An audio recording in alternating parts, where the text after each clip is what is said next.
Hello students. So let's start with your chapter India Physiography. In this chapter we have already finished with the first session. Let's continue the second session here in this video. So in the previous session we learned about the divisions of India physiographically. Under that we learned about the mountains, different mountains and their importance. Now let's continue by learning about the North Great Plains and we'll learn about the importance of these plains. Now where are the North Great Plains located?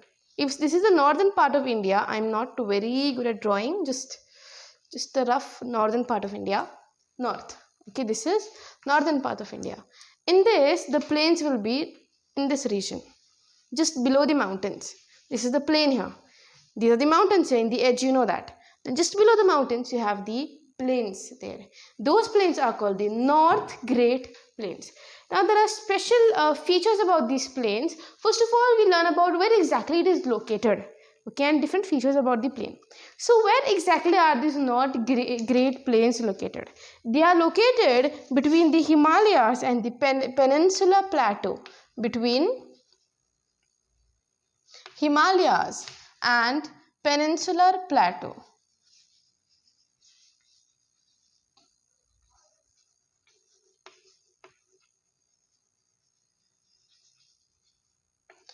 Plateau is nothing but a uplifted land. Plateau is an uplifted land. Now this is a mountain. Suppose this is a mountain. This is a plain area. A plateau will be something like this. It's like a little lifted from the ground. This is the ground. It's a little lifted, but it does not have a peak like a mountain. It does not have a peak like a mountain. That's the particular thing there is called a plateau. Okay, so this Great Plains here, it lies between Himalayas and the Peninsula Plateau. That we have to remember. It lies between the Himalayas and the Peninsula Plateau there. Also, how is this plain formed? See, a plain is nothing but it's just a flat area. That's the difference. As I told you, a mountain, a plain and a plateau will be there. A plain is nothing but a flat area. It is usually very fertile, and this plain particularly, to talk about the North Great Plain, is formed by the deposition of the rivers. Now what do you mean by deposition of the rivers? The rivers, when they flow by, when they're flowing, they're going to deposit some mud along the banks of the river. And as you know, this mud is going to be very fertile. So as they go on depositing the mud on the banks of the river, this mud will go on forming a plain, which is exactly how the North Great Plain is formed. So North Great Plain is formed by the deposition of three major rivers. So which are these three major rivers here which are going to form the North Great Plain? They are the Sutlej River, then also the Ganga River, and then the Brahmaputra River. These are the three rivers which have deposited fine material along with the bank, which have led to the formation of the Great or the North Great Plains. So these rivers, when they move along, they're going to deposit some fine material, and this deposited material there are going to form the North Great Plains there. Okay, also you should be aware that this North Great Plain is the largest alluvial tract in the world. Now this soil is alluvial soil, very fine, very fertile soil, best for agriculture. And this North Great Plain, in the entire world, it is the largest alluvial deposition. It is the largest alluvial deposition in the world. And how large is it? Largest alluvial deposition, and it is as large as 2,500 kilometers. This is how large it is, 2,500 kilometers large. Thus, it is the largest in the world, largest alluvial deposition. Alluvial soil is deposited here because of the three rivers Sutlej, Ganga and Brahmaputra. These are important. I am writing only the important points here to you, okay? Also, the total area of this Ganga plain, the total area is, it is a huge area of 7 lakh square kilometers. So the total area here is 7 lakh square kilometers, which is a huge area, right? Also, it is the largest alluvial deposition in the world, which is 2,500 kilometers long. Now let's start talking about the importance of this great North Great Plains. What are the importance here?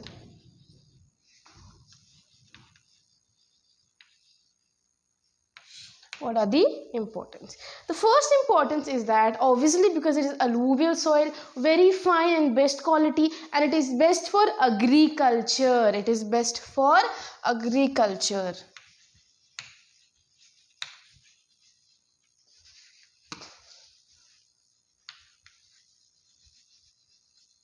This soil is best for agriculture. Now the question will arise, why is this soil best for, or why is this plain best for agriculture? There are many reasons here. First is that it has a good alluvial deposition, okay, which makes the soil very fertile.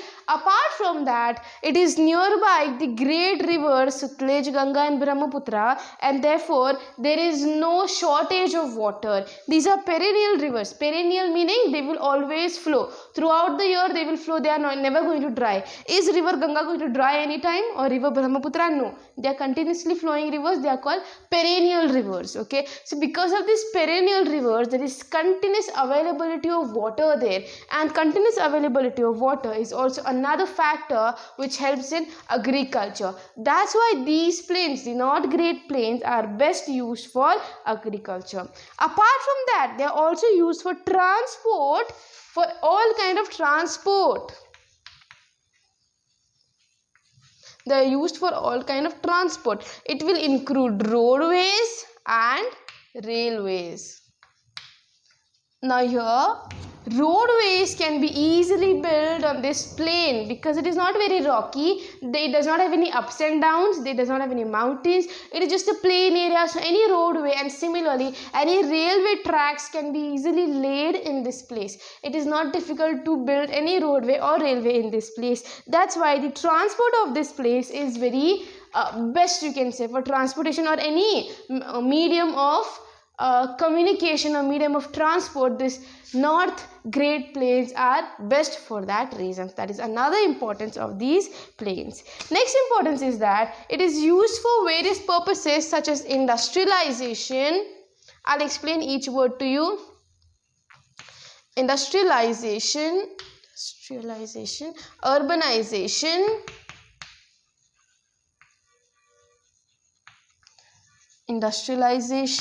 urbanization, and also trade. So industrialization means forming of industries, making of industries. Now this plain is best, or this area is best to set up any industry because nearby only you get continuous availability of water. Also to build any houses or build any industry in that place is very easy because it is just a plain land, no mountains, no anything, right? That is a plus point of this North Great Plains there. Also, urbanization is helped. Now, what is urbanization? The growing of the cities is called urbanization.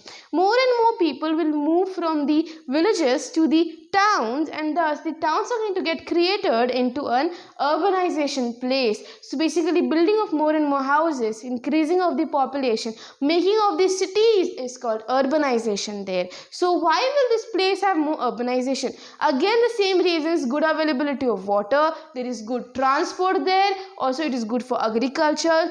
More and more people will want to come and settle in this area, which is good in every aspect of life. That's why urbanization is more in this North Great Plains. Also trade, when the population increases, when industrialization increases, these two things are hand in hand and they're going to bring together trade activities also. More agriculture will take place.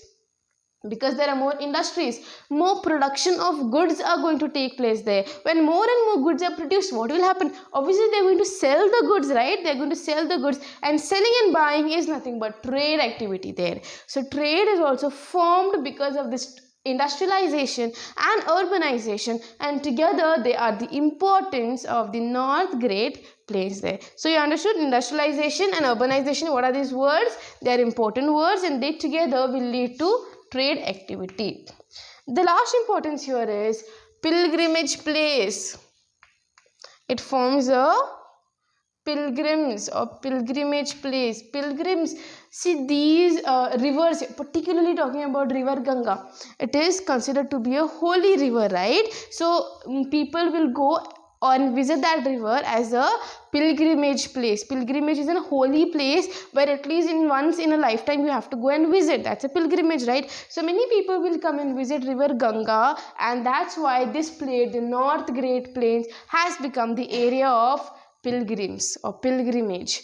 Okay, pilgrims are people who, pilgrimage is a journey to a holy place where at least in once in a lifetime you have to go and visit this holy place. That is nothing but pilgrimage. Okay, so North Great Plains have become famous for this reason, and that is another importance of the North Great Plains there. So this was all about the North Great Plains. You learned about the extent of the North Great Plains. You learned that it lies between the Himalayas and the Peninsula Plateau. Also you learned that it is formed because of alluvial deposition of the three rivers, rivers Sutlej, Ganga and Brahmaputra. Also you learned that it is the largest alluvial deposition in the world, which is 2,500 kilometers long. And also you learned the total area of this North Great Plains is a good 7 lakh square kilometers. Okay, next thing that you learned here is that you learned about the importance of this place, North Great Plains. First importance, first and foremost, that it is very good for agriculture. And see, I'll tell you, all these importance are linked to one another, and these importance, the major reason here for this importance are availability of water. All the time the water will be available because of the three major rivers there, perennial rivers, which means they are never going to dry up. That's why they are called perennial rivers there. Also you learned here that industrialization, urbanization, transport is going to take place in this place. Okay, and also these total things, because of river Ganga, pilgrimage will also be taking place in this particular area. After learning about the North Great Plains, let's move forward and learn about the Peninsula Plateau.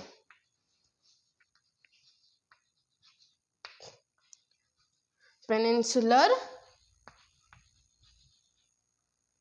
Plateau. See the spelling of plateau, it's P-L-A-T-E-A-U. T-E-A-A-U. Say it as plateau. Okay. So Peninsula Plateau, as I told you, it is an area which is not like a, see this is a mountain, this is a plain land. Peninsula Plateau will be like this.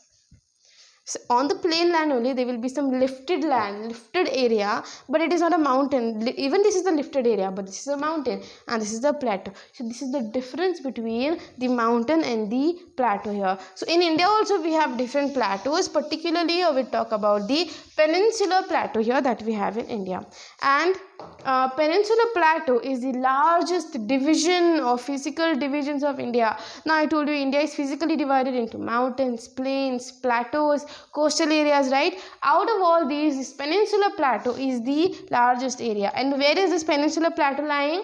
Suppose this is the south of India. As I told you, I'm not very good at drawing. This is the south of India, then Peninsula Plateau will be somewhere in this region. Not near to the coast. I'm not drawing it near to the coast. It's little away from the coast. Okay. So this is where the Peninsula Plateau will be present. Again, it is the largest physical division of India.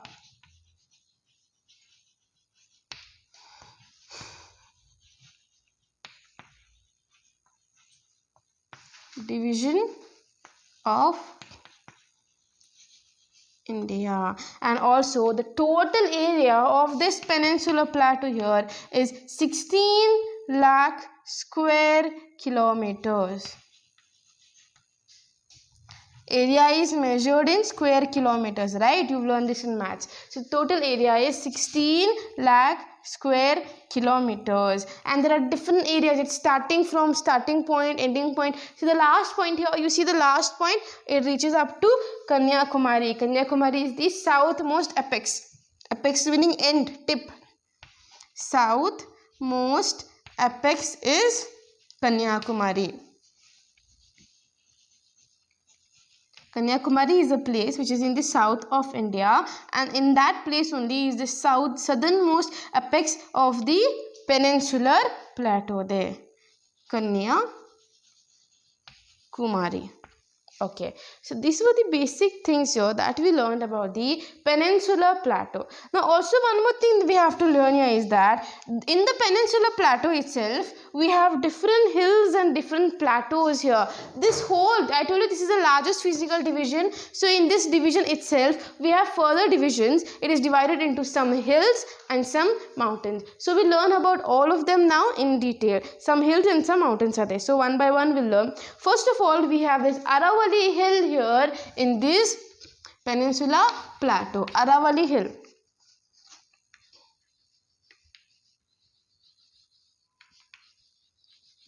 Now what is this Aravalli Hill? Aravalli Hill is the oldest fold mountains. You have learned about fold mountains. Maybe you learned in 9th standard, it was there. Fold mountains is a mountain which is formed by movement of the tectonic plates, right? So this is Aravalli range is the oldest fold mountains in India. And where does it start? It starts from the north, okay, and goes up to the if this is India here, then it starts from here and goes up to here. This much it is there. So this is the Aravalli range here. Also the highest peak on Aravalli range, it is the oldest fold mountains. Let me write that. Oldest fold mountain.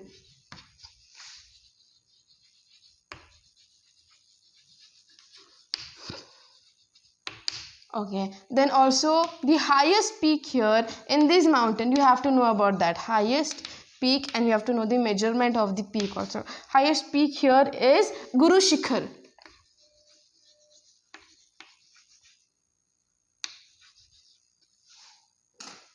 SHI, that is Guru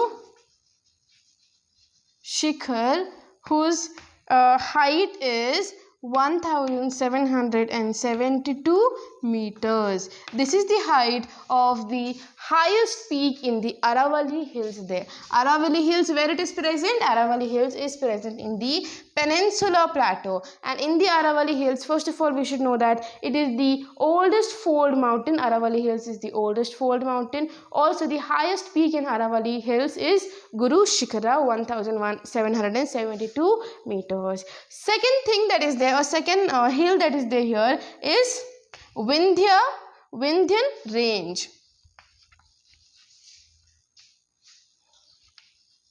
Vindhyan range is the second. In Vindhyan range, we should know that it is on the south edge of the Narmada Valley. See, about each division here, not much is given. Only little bit information is given. And that little bit only you should remember. About Vindhyan range, what is given here? That it lies in the south edge of the Narmada Valley. South to the Narmada Valley is a valley which is present in the Peninsula Plateau itself. Narmada Valley, which is south to the Narmada Valley. The Vindhyan range is lying south to the Narmada Valley. Third range, we have the Satpura range in the Peninsula Plateau. Satpura range here. Where is the Satpura range now? The Satpura range is south to the Vindhyan range. After Vindhyan range, south to that. See, this is the northmost. Then you have, after that, little south, we have the Vindhyan range. Then south to Vindhyan range, you have Satpura range. It is south to Vindhyan range. It is south to Vindhyan range, and also it lies between Narmada river and Narmada Valley and Tapi river. It lies between, in short I am writing, Narmada Valley and Tapi river. Narmada and Tapi river. So this is the location of Satpura range here. Again, Satpura range is a range which is present in the Peninsula Plateau. Satpura range is present in the Peninsula Plateau. So we learned here about three major ranges present in the Peninsula Plateau. Apart from that, we also have the after Satpura range, we have Western Ghat. Okay. So we learn about the Western Ghat.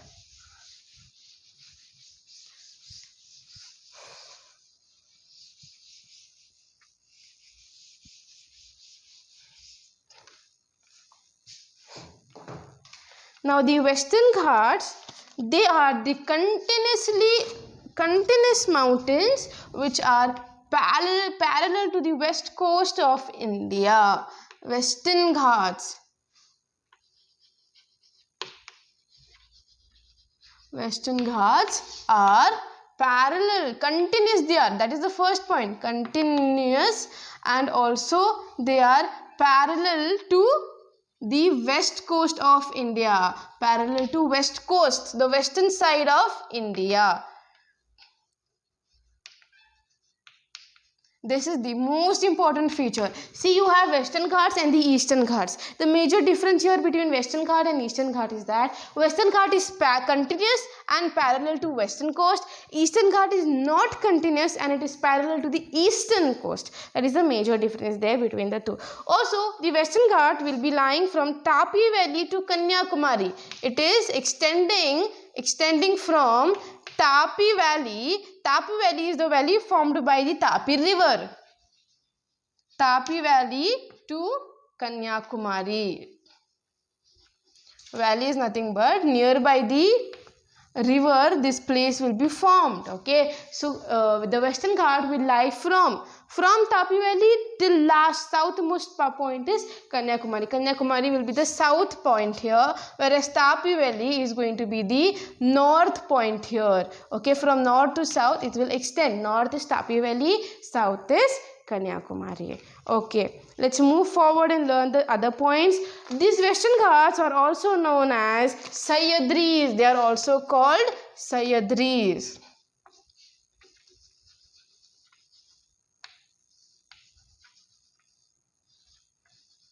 They are also called Sahyadris. Mostly they are called Sahyadris. Particularly if you go in the south, you see they will not be called Western Ghats, but they will be called Sahyadris only. Okay. Also, there are some passes which are going through the Western Ghats. Now, what are passes? Through Western Ghats are nothing but mountain ranges, right? In these mountain ranges, there will be some roads, some passes from which people can travel along in their vehicles or in public vehicles. So, these passes allow people to travel. So, the major or the most important passes here are we have Bhor Ghat. Bhor Ghat is an important pass. Then we have Tal Ghat, and also we have Pal Ghat. So these are the important ghats or important passes here which allow us to pass through the Western Ghats. These are the passes present in the Western Ghat. The question can be asked, which is the pass, or name the passes which pass through the Western Ghats. You have to say they are Bhor Ghat, Tal Ghat and Pal Ghat. Apart from that, we have to learn about the highest peak here in the Western Ghat, and also in the Eastern Ghats we learn about the highest peak. So here in the Western Ghat, the highest peak is Anamudi. Anamudi is the highest peak, and how high is it? It is 2695 meters high. 2695 meters high. The highest peak in Western Ghat is Anamudi, and it is 2695 meters high. That is an important point that you have to remember. Highest peak in every point, okay, in every mountain and all. If you're talking about mountains, you have to remember the highest peak of those mountains. Also in this lesson, you have to remember the extent, like you're starting from Tapi Valley ending till Kanyakumari. That is called the extent there. You have to remember the extent of the rivers or the valleys or the mountains and everything. Here, this is the most important part of the lesson. There is nothing else in the lesson. You just have to remember extent, you have to remember area, square kilometers, and also you have to remember highest peaks. See, it might be difficult for you to remember these names. The best way to remember them is practice. Go on practicing, go on writing. Anamudi range, highest peak in Western Ghat, and the height also you write till you actually understand it very clearly. Till that point you go on writing it. Now after that, let's learn about the fifth division here of Peninsula Plateau, which is the Eastern Ghat.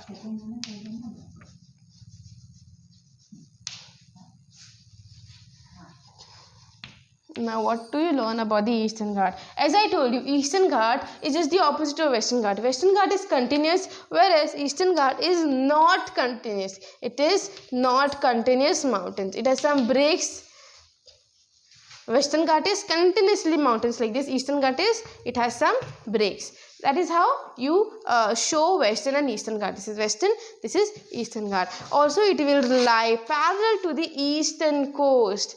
Parallel to the eastern coast of India. East coast of India. Apart from that, we learn that it extends, again we have to learn the extent, extends from Mahanadi Valley to Nilgiri Hills. Mahanadi Valley is the valley formed by the Mahanadi River. Mahanadi Valley to Nilgiri Hills.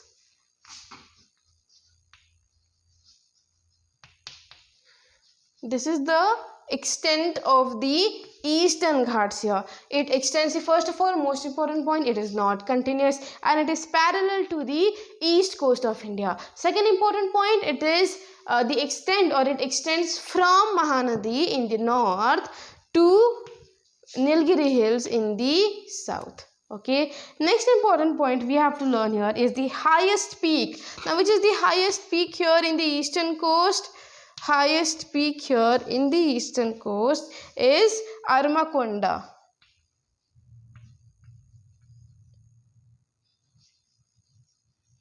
Armakonda is the highest peak here in the eastern coast. So these are the important points here that you have to learn. Okay, I have written only 3-4 important points. Only if this much you see in your textbook, whole paragraphs are given. You don't have to study the whole paragraphs. Like how I have written to important 3-4 points. That way you can write down. When I'm going to give you question answers as notes. Okay, and when I'm writing the important points here, you can just pause the video in between. Now you can just pause the video in between and take down all the notes. Previously I have rubbed the board.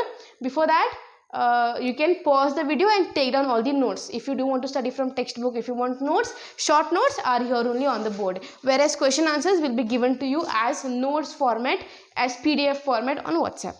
Okay, next let's learn about the Deccan Plateau here. Deccan Plateau is also another division of the Peninsula Plateau. Deccan Plateau is nothing but a division of the Peninsula Plateau. Now let's learn some important points of the Deccan Plateau. It is bounded by meaning the extent we are going to write in the north, south, east, west direction. Which are the different places that are there in the Deccan Plateau? It is bounded by Satpura and Vindhyas in the northwest. In northwest, I have written northwest like this. Okay, it is bounded by Satpura and Vindhyas.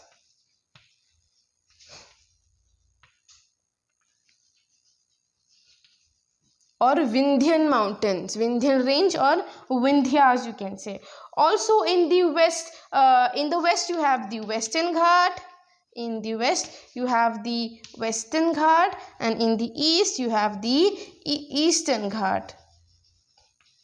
Western Ghats, and in the east here you have the Eastern Ghats. So basically we are trying to tell here which are the different places which are there around this Deccan Plateau. In the northwest region we have Satpura and Vindhyas. In the west we have the Western Ghats. In the east we have the Eastern Ghats. Then in the north we have the Mahadev. Okay, Mahadev plain we have in the north, and also we have Chota Nagpur Plateau in the northeast. So just right here in northeast we have Chota Nagpur Plateau. It is also a plateau. Okay.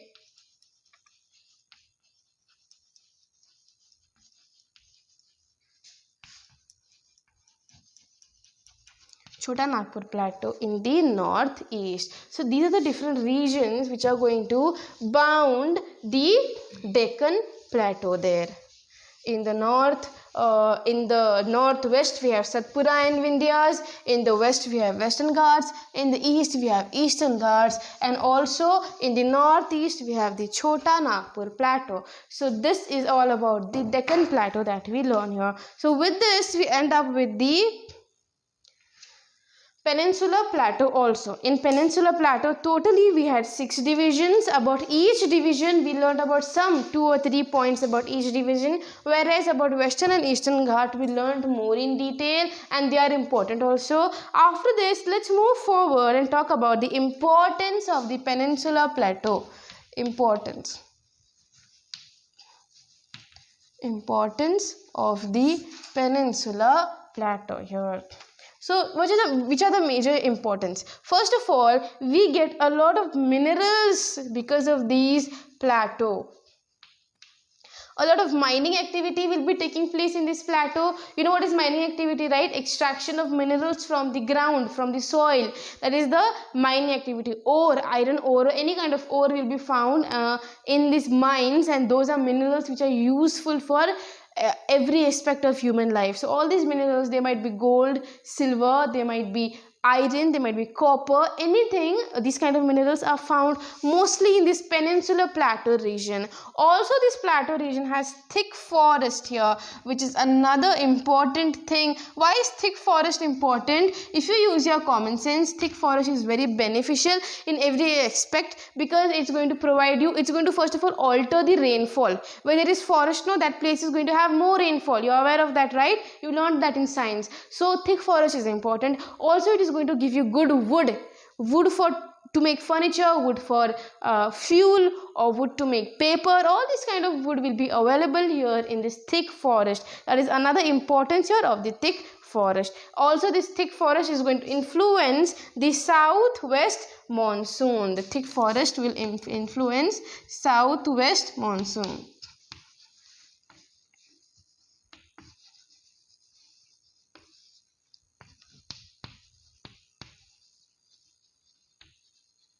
Monsoon in India comes from the southwest direction, and this Peninsula Plateau is a major reason why it is coming from the southwest direction, because this plateau has completely thick forest. It's going to pull the rain clouds towards itself, and that's why the monsoon is going to enter India through the southwest region. Also, this plateau has black soil, especially Deccan Plateau here under Peninsula Plateau has black soil. And what is the use of black soil? Black soil is the best soil for agriculture. Best soil for agriculture. Any kind of crop can easily grow in the black soil. It is specially called black cotton soil because cotton grows best on this kind of soil. So black soil or black cotton soil is the best for agriculture here. Okay, that is another importance. The next importance is hydroelectric power is generated here in this area. Hydroelectric power is generated here in this area. What is hydroelectric power? Hydro means water, whereas electric power is conversion of power of the water into electric power. Basically, dams are built in these areas. Dams, you know what a dam is, right? Water will be stopped there. So with the help of dams, you're going to generate hydroelectric power. With the help of dams, the water from the dams is going to turn the turbine, which is going to generate electric power. So that's why the Peninsula Plateau is very important, because from this plateau you get hydroelectric power there. So these are the different 5 importance. The last and the most important one here is it is very famous, or it has very famous hill stations.